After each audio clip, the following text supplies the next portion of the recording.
अस्सलाम वालेकुम वरहमतुल्लाह। बच्चों, इससे पहले वाले वीडियोस में हमने जो कोलिजन पढ़ा उसमें हमने कुछ टाइप्स ऑफ कोलिजन भी डिस्कस किए, जैसे इलास्टिक कोलिजन हो गया, इन इलास्टिक कोलिजन हो गया, परफेक्टली इलास्टिक कोलिजन वो या परफेक्टली इन इलास्टिक कोलिजन। इन चीज़ों को हमने थोड़ा सा डिस्कस भी किया है। इस वक्त इस लेक्चर में हम जो करने जा रहे हैं वो है elastic collision in one dimension.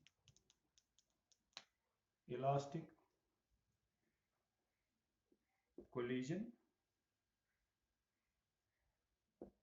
In one dimension. अब यहाँ पर पहले भी हम कर चुके हैं, बात कर चुके हैं कि इलास्टिक कोलिजन क्या है।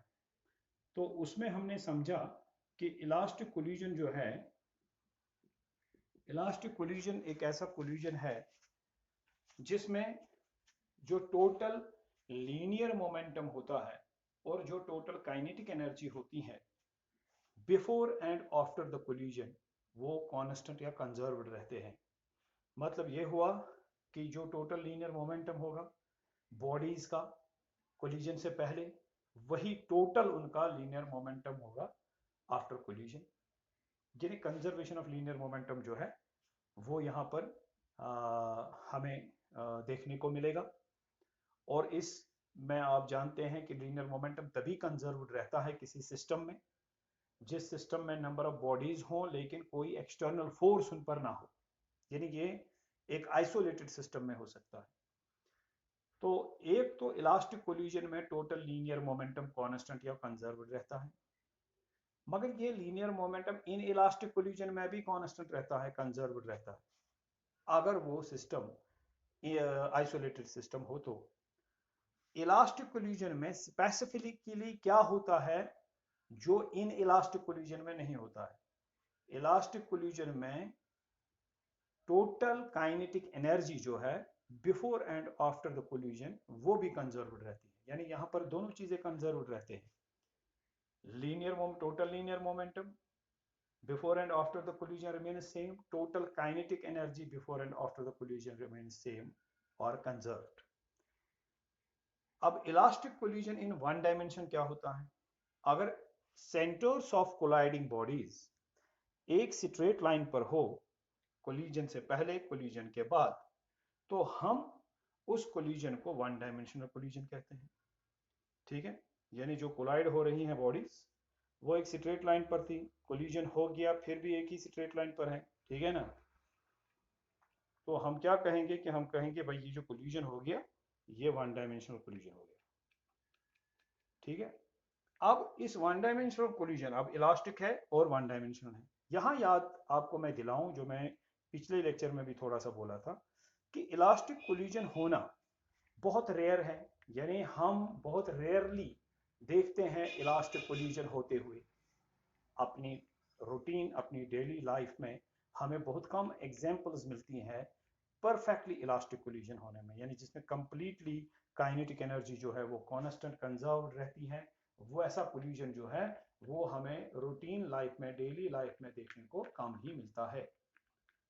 ऐसा क्यों? क्योंकि हम डेली लाइफ में जो कोलिजन्स ऑब्जर्व करते हैं, जैसे बिलियर्ड बॉल्स का कोलाइड होना हो गया, जिस तरह से स्नूकर बॉल्स का कोलाइड होना हो गया, या किसी ने एक हाइट से किसी बॉडी को नीचे गिरने दिया और कोलिजन हो गया between the body and the earth, तो ये सारी मैक्रो बॉडीज का कोलिजन है। यानी यहाँ बड़ी बॉडीज जिनकी मैसेस ज्यादा है वही बॉडीज यहाँ पर कोलाइड हो रही हैं।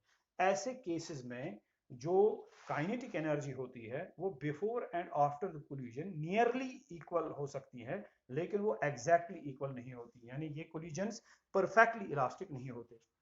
फिर परफेक्टली इलास्टिक कोलिजन्स की एग्जांपल क्या है? वो सब एटॉमिक पार्टिकल्स में हो सकते हैं, जैसे इलेक्ट्रॉन्स का कोलाइड होना हो गया, जैसे एक न्यूट्रॉन ने बम्बार्ड किया किसी न्यूक्लियस में और न्यूट्रॉन्स वहां कोलिजन न्यूट्रॉन्स के दरमियान हो गया। तो ऐसे सब एटॉमिक पार्टिकल्स का कोलिजन जो है वो इलास्टिक हो सकते हैं। आपको पता है, आपने काइनेटिक थ्योरी ऑफ गैसेस पढ़ी हुई है, उसमें आपने माना है कि जब मॉलिक्यूल्स ऑफ गैस कोलाइड करते हैं तो उनके दरमियान जो कोलिजन्स होते हैं वो इलास्टिक होते हैं। ठीक है ना?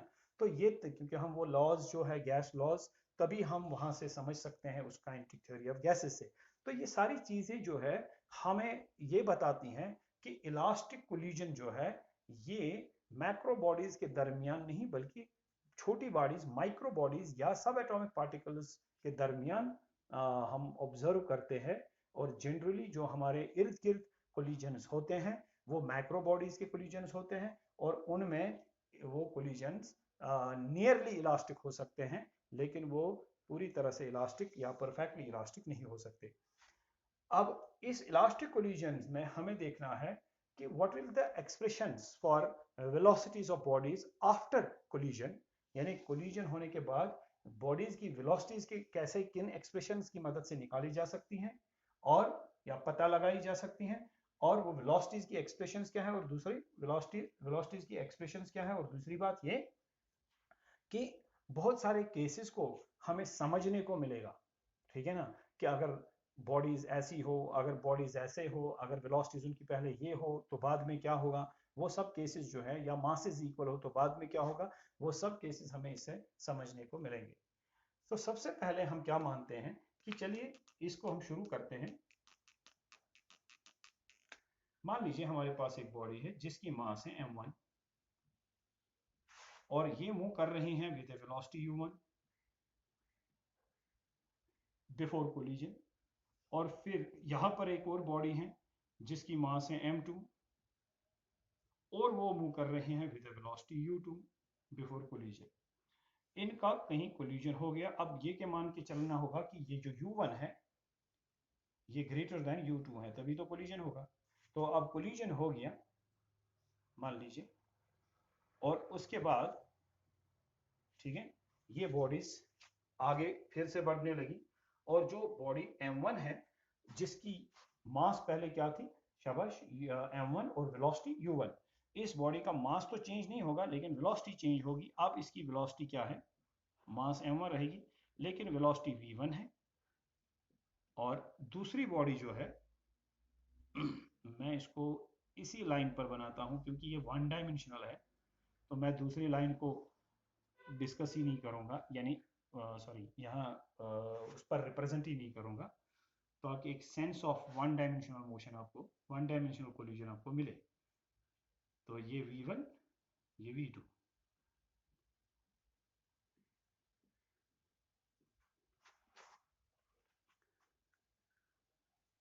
तो ये जो अफेयर है ये कोलिजन से पहले वाला अफेयर है, masses m1 and m2 और velocities u1 and u2 where u1 is greater than u2। Collision हो गया, उसके बाद m1 वाली मास जो है उसकी वेलोसिटी चेंज हो गई u1 से v1, m2 वाली बॉडी जो है उसकी वेलोसिटी भी चेंज हो गई u2 से हो गई v2।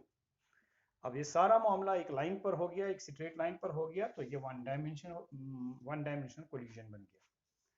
अब आप जरा देखते हैं, हम जरा देखते हैं कि अगर हम इस पे, अब हम जानते हैं कि ये इलास्टिक कोलिजन है, तो इलास्टिक कोलिजन है तो लीनियर मोमेंटम कांस्टेंट या कंजर्व्ड रहेगा। हम लिखेंगे m1 u1 plus m2 u2 is equal to what, m1 v1 plus m2 v2, because the total linear momentum before and after the collision remain same.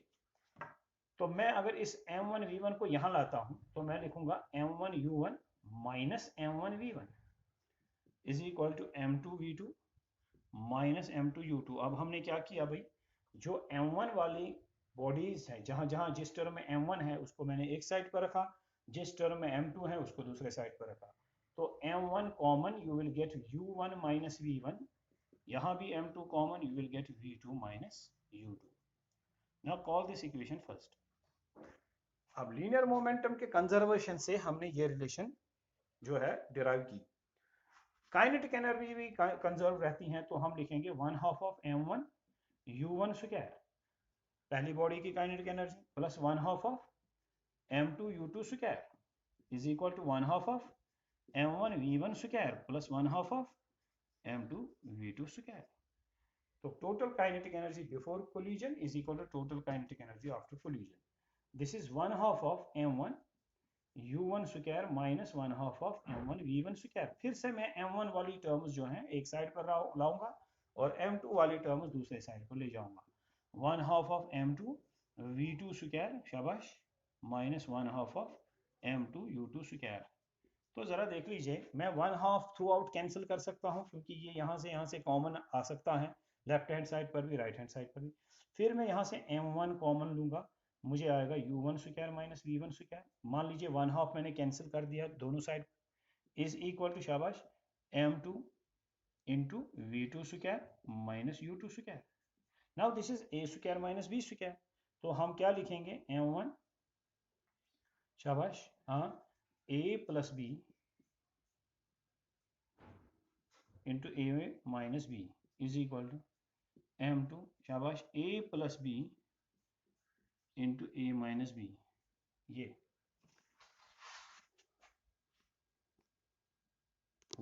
आपका relation है और हमारे ये video में नहीं आ रहा है पूरा।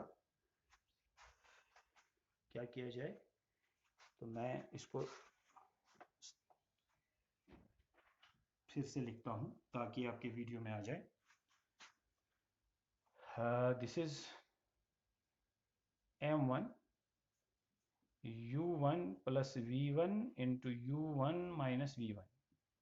क्या बन गया ये, m1 a square minus b square, a plus b into a minus b is equal to m2, शाबाश, a plus b into a minus b। ये आ गया, अब आ गया। Now call this equation second. Now let us divide second equation by first. इस second equation को first से divide करेंगे, तो यहां पर लिखेंगे। Now what is your second equation? It is m1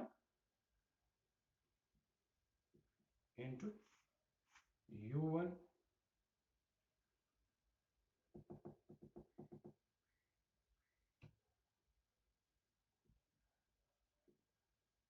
plus v1 into u1 minus v1। ये इसका लेफ्ट हैंड साइड है सेकंड इक्वेशन का, डिवाइड होगा left hand side of first equation. What is that, that is m1 into u1 minus v1 is equal to, अब second equation का right hand side क्या है, m2 into v2 plus u2 into v2 minus u2। ये right hand side है second equation का, और इसको क्या डिवाइड होगा, फर्स्ट इक्वेशन का राइट हैंड साइड की तरह।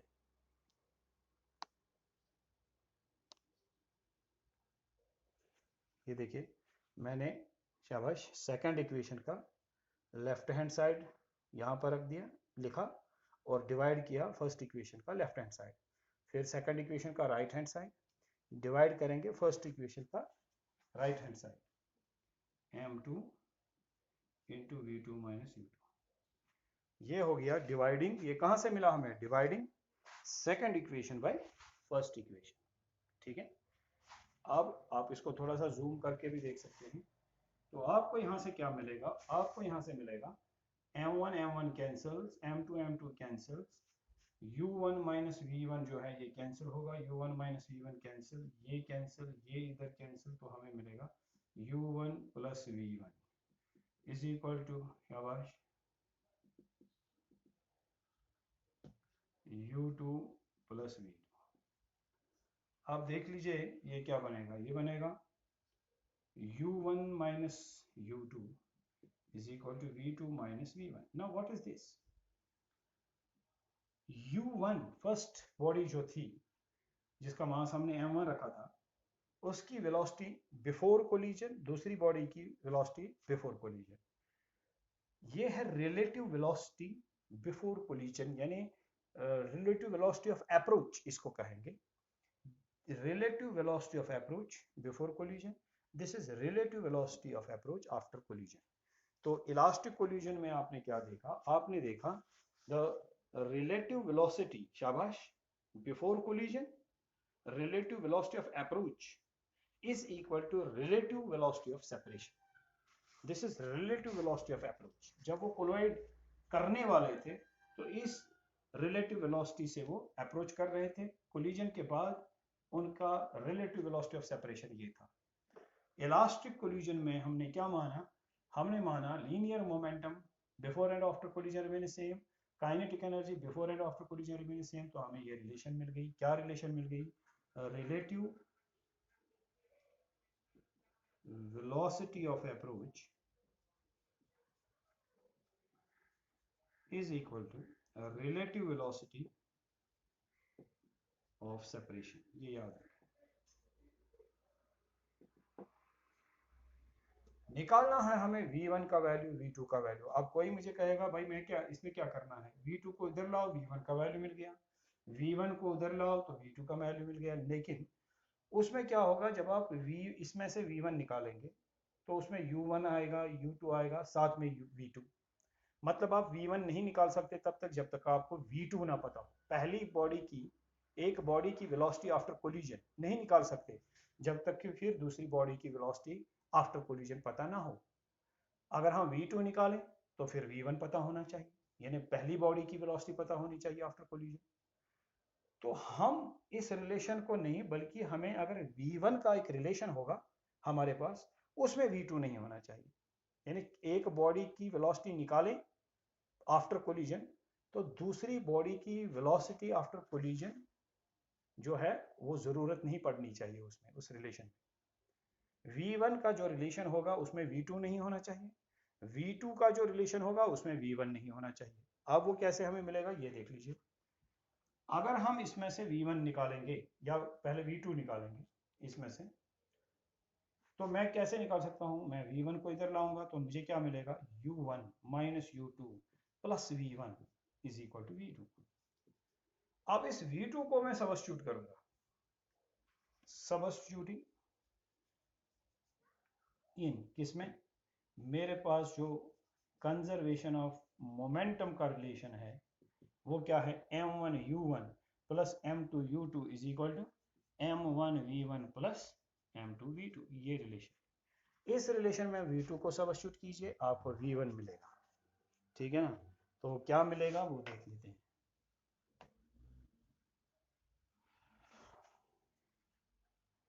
हमें मिलेगा m1 u1 plus m2 u2 is equal to m1 v1, ठीक है ना, प्लस m2, अब क्या है v2, तो v2 के बदले ये डाल दीजिए इसका वैल्यू। क्या वैल्यू है, u1 minus u2 plus v1। ये बन गया वैल्यू इसका। ठीक है भाई, आगे बढ़िए। हमें मिलेगा m1 u1 शाबाश plus m2 u2 is equal to m1 v1 plus m2 u1 minus m2 u2 plus m2 v1। ये निकालना क्या है, v1 तो निकालना है, तो सारी बाकी की टर्म जो है वो इधर लाएंगे हम एक साइड पर, और v1 को एक साइड पर रहने देंगे। हमें है यहाँ पर मिलेगा m1 u1 plus m2 u2। तो ये वाली टर्म जो है m2 u1, इसको यहाँ लाएंगे m2 u1। दूसरी टर्म क्या है, माइनस, नहीं अब आपने m2 u1 यहाँ पर ट्रांसपोज किया तो इसकी साइन जो है वो माइनस आएगी, minus m2 u1।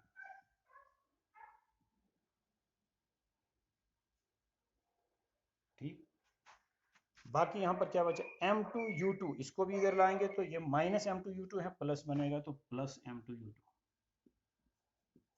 Is equal to, तो दूसरे साइड पर क्या बचेगा, m1 v1 plus m2 v1। देखिए m1 v1 plus m2 v1, ये इक्वलिटी के राइट हैंड साइड पर हमें मिलता है। तो ये m2 u2 और यहाँ भी m2 u2 दोनों ऐड होंगे तो 2 टाइम्स m2 u2। फिर बचा m1 u1 m2 u1, दोनों में क्या कॉमन है, u1, तो अगर कॉमन निकालेंगे तो m1 minus m2 into u1। देखिए इसमें m1 इसमें m2, इसमें u1 इसमें u1 कॉमन कर दिया तो क्या बचा है, यहाँ m1 बचेगा, यहाँ -m2 बचेगा, और m1 -m2 into u1 multiply कीजिए तो वापस ये दो टर्म्स मिलेगी, m1 u1 ये है, -m2 u1 वो ये है, और m2 u2 और m2 u2 वो है 2 टाइम्स m2 u2। तो राइट हैंड साइड पर क्या मिलेगा, यहाँ कॉमन आएगा v1, तो क्या बचेगा अंदर ब्रैकेट में बचेगा m1 प्लस m2 और कॉमन है v1। ठीक है, तो v1 जो है, अब ये m2 u2 इधर आ जाएगा डिवीजन में, इसके डिनोमिनेटर में, यहाँ से उठ के इधर आ जाएगा नीचे, हमें वहां मिलेगा v1 is equal to this thing divide by m1 plus m2, तो वो मैं यहाँ पर लिखूंगा।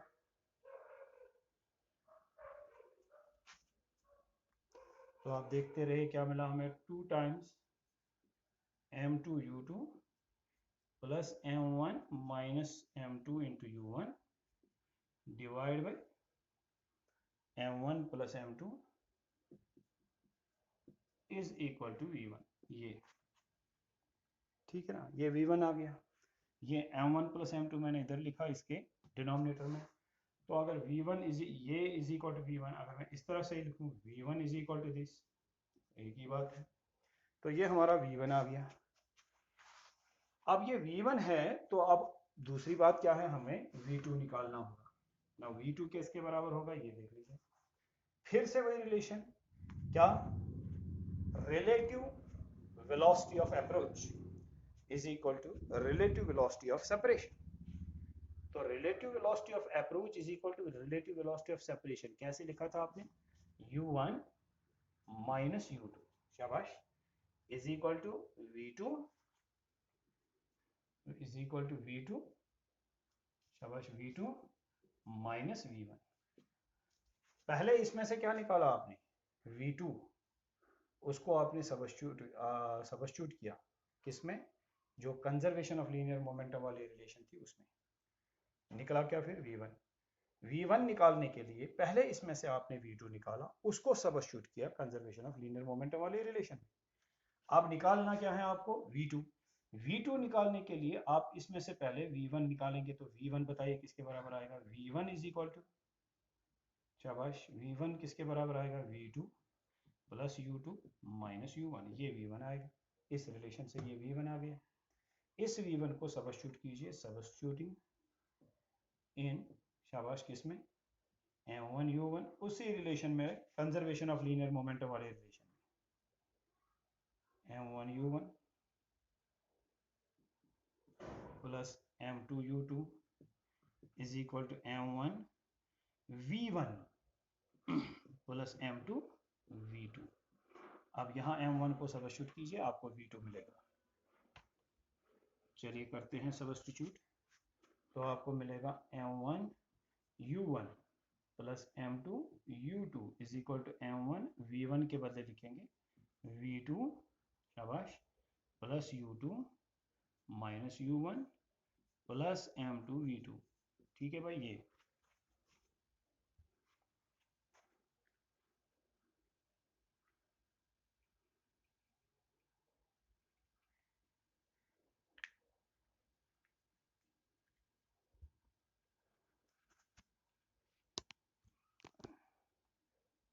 ठीक। Now we can write m1 u1 plus m2 u2 is equal to, यहाँ इसको मल्टीप्लाई करें, m1 v2 plus m1 u2 minus m1 u1 plus m2 v2। आप देख लीजिए, ठीक है। अब चाहिए क्या, v2, तो v2 को अलग करें, बाकी टर्म्स इधर लाई, देखिए m1 u1 plus m2 u2, अब ये वाली टर्म इधर लाइए माइनस m1 u2, ये वाली टर्म भी इधर लाइए तो प्लस m1 u1, बाकी राइट साइड पर जो बचा वो है m1 v2 plus m2 v2।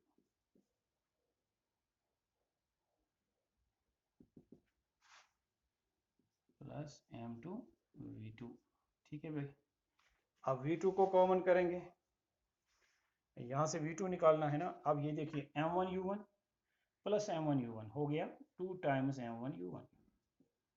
ठीक है, यहाँ और यहाँ देखिए u2 कॉमन इन दो टर्म्स में, तो यहाँ बचेगा m2, यहाँ बचेगा m1, तो हम लिखेंगे plus m2 minus m1 common आएगा u2 इज इक्वल टू शाबाश m1 प्लस m2 और यहाँ कॉमन v2। ठीक है, अब फिर से इस m1 प्लस m2 को इसके डिनोमिनेटर में लाइए, आपको v2 मिलेगा, तो ये यहाँ पर हम लिखेंगे जैसे यहाँ किया था, तो आपको मिलेगा 2 टाइम्स शाबाश m1u1 plus m2 minus m1 into u2 whole divide by this m1 plus m2। चाहे तो आप बोथ साइड्स पर m1 प्लस m2 से डिवाइड करेंगे, लेफ्ट राइट हैंड साइड पर वो कैंसिल हो जाएगा, लेफ्ट हैंड साइड में रहेगा। ठीक है ना, तो जैसे भी आप इसको समझे इज इक्वल टू v2, तो मैं ये v2 अगर यहाँ से लिखूं v2 is equal to this, तो ये हमारा v2 है। ठीक है ना, अब हमारे इसमें क्या आ गया, हमारा v1 जो है उसके लिए भी एक्सप्रेशन आ गई और v2 के लिए भी एक्सप्रेशन आ गई। कैसे आ गई, पहले हमने जो हमारे पास रिलेशन है, रिलेशन ऑफ शाबाश किसके, relation of relative velocity of approach, वो क्या थी, relative velocity of approach u1 minus u2 शाबाश u1 minus u2 is equal to v2 minus v1। relative velocity of approach is equal to relative velocity of separation। इसमें से पहले मैंने क्या किया, इसमें से मैंने पहले v1 निकाला, u1 minus u2 is equal to v2 minus v1। पहले इसमें से हमने v2 निकाला, उसको सबस्टिट्यूट किया कंजर्वेशन ऑफ लीनियर मोमेंटम वाली इक्वेशन से, मैं वहां से निकला v1। फिर इसमें से हमने निकाला v1, उसको सबस्टिट्यूट किया कंजर्वेशन ऑफ लीनियर मोमेंटम वाली इक्वेशन में, वहां से निकला v2। इस तरीके से जो v1 और v2 के हमें एक्सप्रेशंस मिले, v2 वाली एक्सप्रेशन में कहीं भी v1 नहीं है, इसी तरह से v1 वाली एक्सप्रेशन में कहीं भी v2 नहीं है। ठीक है ना, तो ये है velocities of two bodies after collision v1 and v2। अब सवाल ये पैदा होता है, जब हमने v1 निकाला और v2 निकाला, इससे हम क्या केसेस समझते हैं वो हम अगले वीडियो में बताएंगे इंशाल्लाह।